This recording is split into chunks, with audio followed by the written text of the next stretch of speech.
ఎవరికి తోడవుతారో ఎప్పుడెందుకు విడిపోతారో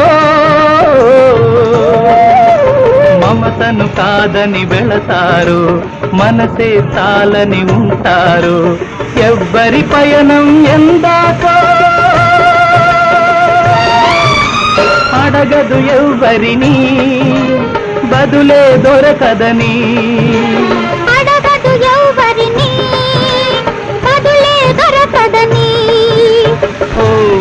బాటసారి ఇది జీవిత రహదారి ఎంత దూరమో ఏది అంతమో ఎవరు ఎరుగని దారి ఇది ఒకరికి సొంతం కాదు ఇది బాటసారి ఇది జీవిత రహదారి